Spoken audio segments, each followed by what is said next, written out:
मनुष्य के सार तत्वों में हम देखें कि देखा था कि वस्तु सार तत्व क्या है, जिसमें मनुष्य का सार तत्व विवेक है, यानी रीजन है। ये विवेक यानी विवेक रीजन ही हमें पशुओं से अलग करने का काम करता है। अगर हमारे पास बुद्धि ना होगी, दिमाग ना होगा, तो हम भी एक पशु के समान ही दिखाई देंगे। ये सार तत्व ही हमें, विवेक ही हमें जानवरों से अलग करने की अलग करता है, जानवरों से अलग करता है। सुकरात के बाद सुकरात के सामने सुकरात ने कई विधियों के माध्यम से अपने विचार रखे थे, सिद्धांत रखे थे, जिसमें सबसे पहले देखते हैं कि वार्तालाप, सुकरात की वार्तालाप विधि।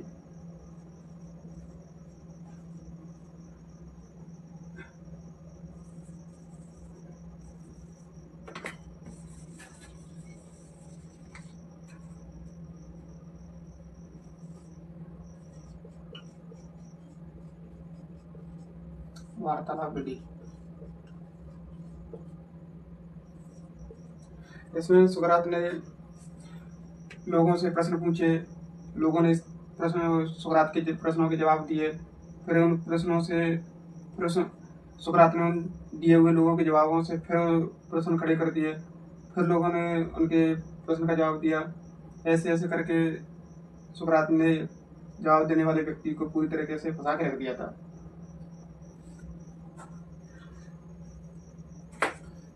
इसमें सुकरात ने पूछा था कि न्याय क्या है, तो व्यक्ति ने जवाब दिया होगा कि न्याय ये है वो है। तो व्यक्ति ने फिर उसमें से प्रश्न निकाल के नहीं, फिर प्रश्न पूछ लिया, फिर व्यक्ति ने ऐसे तैसे जवाब दिया होगा, फिर उसमें से ऐसे ऐसे करके व्यक्ति को पूरी तरीके से उलझा के रख दिया। ये सुकरात का वार्तालाप विधि था। दूसरा कौन सा था? दूसरा था प्रश्नोत्तरी।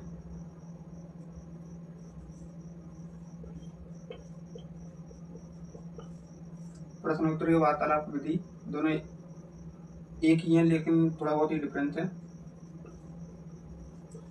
प्रश्नोत्तरी विधि। तीसरा है परिभाषात्मक।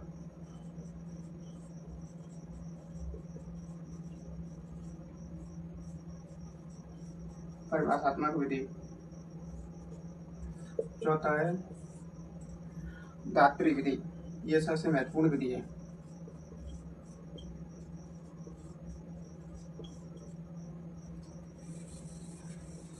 दात्री विधि को थोड़ा विस्तार से समझ लेते हैं। दात्री विधि क्या है, क्या है इसके संबंध में सुकरात के विचार हैं।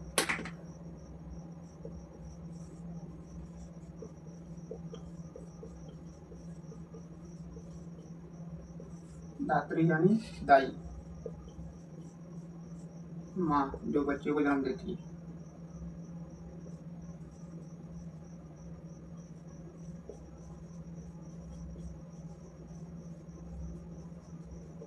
बच्चे को जन्म देने वाली।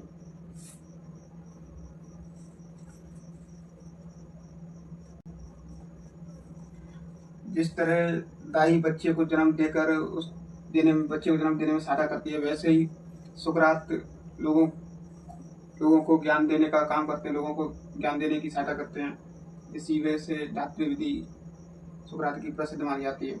इसके लिए दात्री विधि के उदाहरण से समझते हैं। जैसे एक अशिक्षित शिष्य है, बिना पढ़ा हुआ शिष्य है, जो सुकरात उससे प्रश्न पूछते हैं, और प्रश्न पूछते पूछते ही सुकरात ने उसको ज्यामिति विधि का पूरा ज्ञान दे दिया, समझा दिया। ज्यामिति सिद्धांत उसको पूरा समझा दिया। यानी कि हम कह सकते हैं कि ज्ञान तो उस अशिक्षित व्यक्ति के पास पहले से ही मौजूद था, लेकिन उसको जगाने का काम सुकरात ने किया था। यही सुकरात की दात्री विधि थी। उन्होंने उस अज्ञान व्यक्ति को, अज्ञान शिष्य के अंदर से उसके ज्यामिति ज्ञान के सिद्धांत को पूरी तरीके से जागृत कर दिया था, जगा दिया था। इसी संबंध में प्लेटो ने अपने विचार रखे थे, और इन्हीं विचारों को प्लेटो ने आगे बढ़ाया था, सुकरात के इसी विचार को।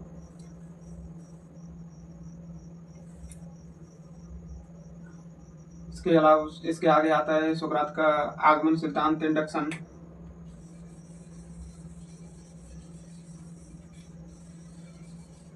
इसके आगे देखेंगे हम सुकरात का इंडक्शन यानी आगमन सिद्धांत।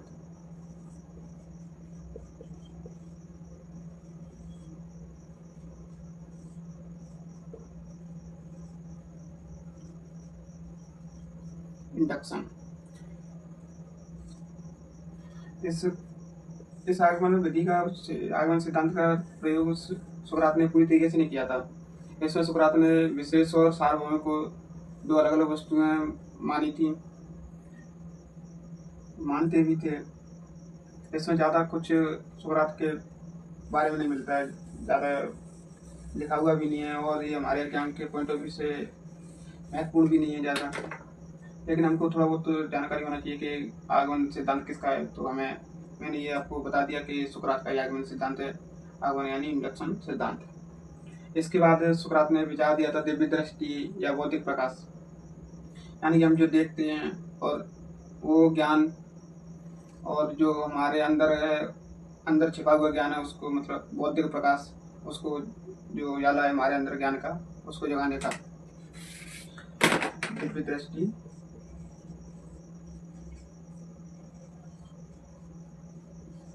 और बौद्धिक ज्ञान।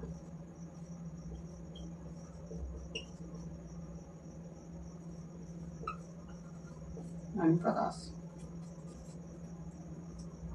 ये क्या था?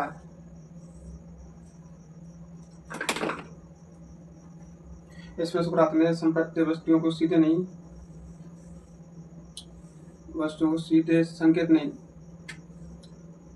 सॉरी, इसको एक आसान भाषा में समझते हैं। जैसे बुद्ध दुख के कारण खोजते रहते हैं, चारों तरफ घूमते हैं, लेकिन उन्हें कहीं दुख का कोई कारण नहीं मिला।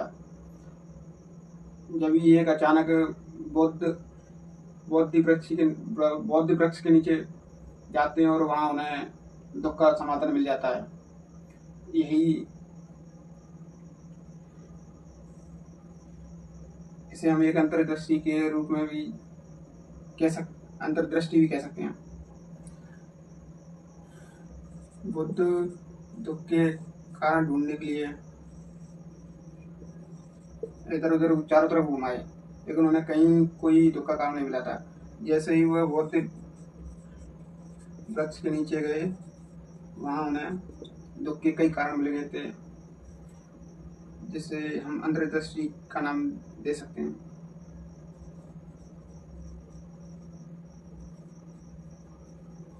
अंतर्दृष्टि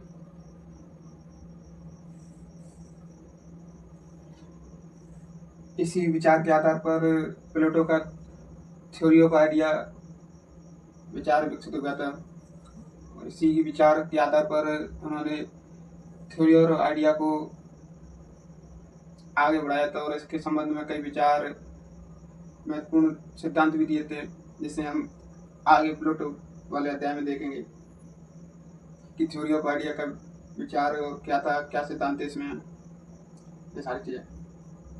इसके बाद हम देखते हैं कि सुकरात का ज्ञान कैसा था। ज्ञान के बारे में सुकरात के क्या विचार थे।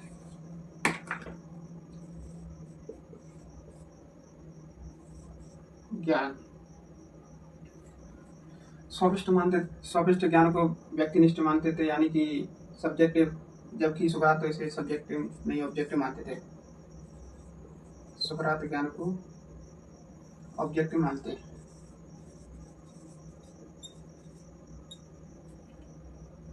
सोफिस्ट इसको व्यक्तिनिष्ठ मानते हैं।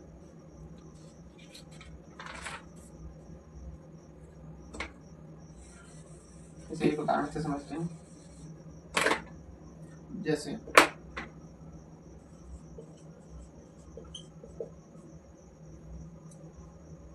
एक हरा पेड़ है,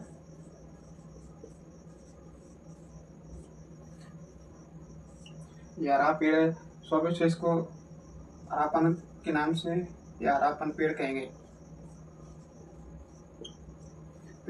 जबकि सुकरात इसको पेड़ के अस्तित्व के रूप में जानेंगे कि ये पेड़ है, चाहे हरा हो, नीला हो, पीला हो, कैसा भी हो, रंग कोई मायने नहीं रखता पेड़ का, लेकिन वो एक पेड़ है। यही सुकरात का ज्ञान था। वो एक अस्तित्व के पेड़ को एक अस्तित्व के रूप में मानते थे।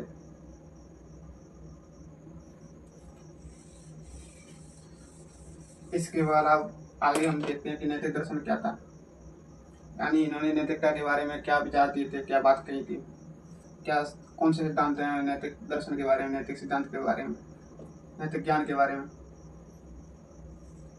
नैतिक दर्शन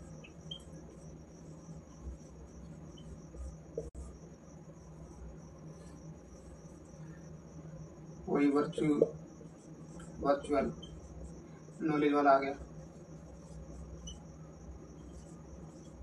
यानी सद्गुणी ज्ञान है।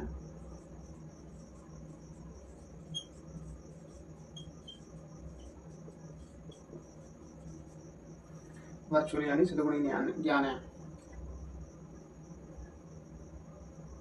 इसको हमने आगे देख लिया, उसी में आप देख लेना वीडियो को पीछे करके, वहाँ आपको पूरा डिटेल से समझा दिया है कि क्या था संप्रत्यय, सांप्रत्यय, सातत्व क्या थे, वही नैतिक दर्शन के सुकरात के।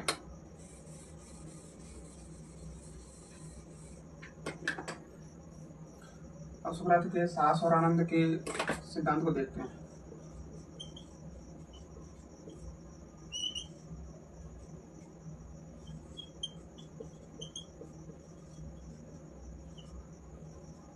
साहस और आनंद के सिद्धांत के बारे में इनके क्या विचार थे।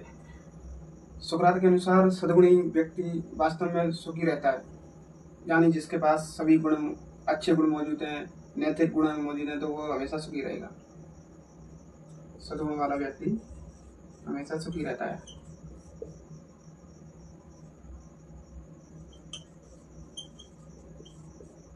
सुखी रहता है क्योंकि सद्गुणी व्यक्ति को मानव कल्याण की ओर ले जाता है, व्यक्ति को अच्छे अच्छे कार्य करने के लिए प्रेरित करता है। सद्गुणी अच्छे व्यक्ति की पहचान होती है। जैसे हम आज के समय जवान टाइम में कहते हैं कि ये व्यक्ति सर्वगुण संपन्न है, यानी कि अच्छे संस्कार हैं इसके पास, वही सद्गुण है।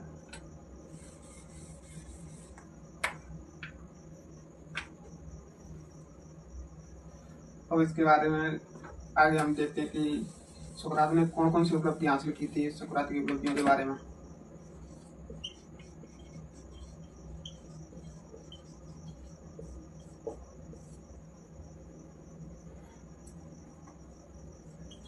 पहली उपलब्धि थी वस्तुनिष्ठ ज्ञान की स्थापना।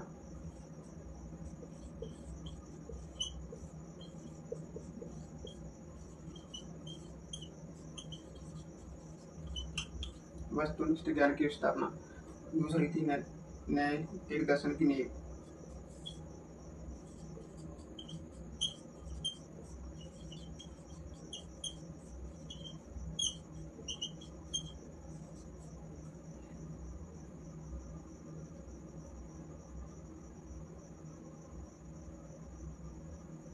तीसरा था प्रत्यात्मक ज्ञान।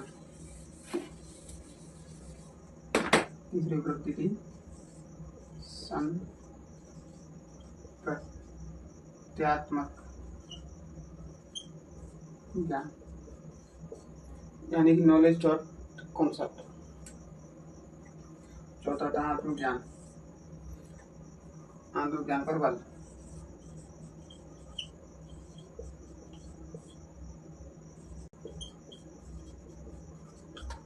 चौथी उपलब्धि थी कि इन्होंने आत्मज्ञान पर जोर दिया था।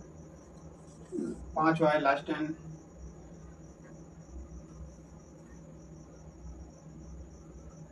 में इन्होंने सद्गुण और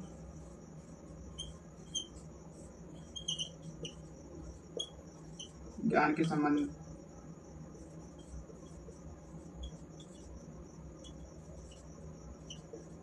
काफी जोर दिया था।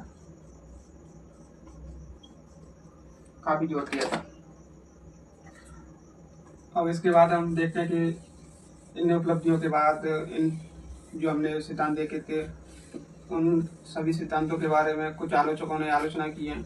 तो हम उन आलोचकों की आलोचना को देखते हैं कि क्या क्या कहा था उन्होंने आलोचना में, क्या क्या आलोचना की है। अब देखते हैं कि सुकरात की आलोचना क्या थी। आलोचना में क्या कहा था। पहली आलोचना तो यही है कि मनुष्य हमेशा ज्ञान से ही नहीं बल्कि भावनाओं से काम करता है।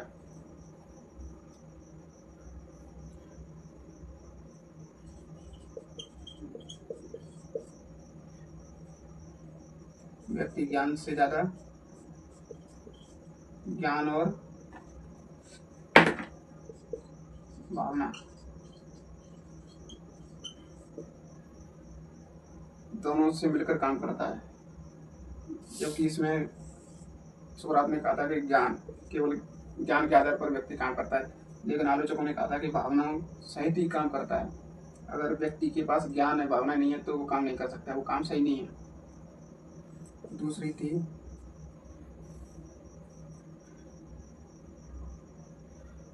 दूसरा आलोचकों ने यह भी कहा था कि सद्गुणी ज्ञान है, ये विचार सही नहीं है, यानी वर्चुअल नॉलेज।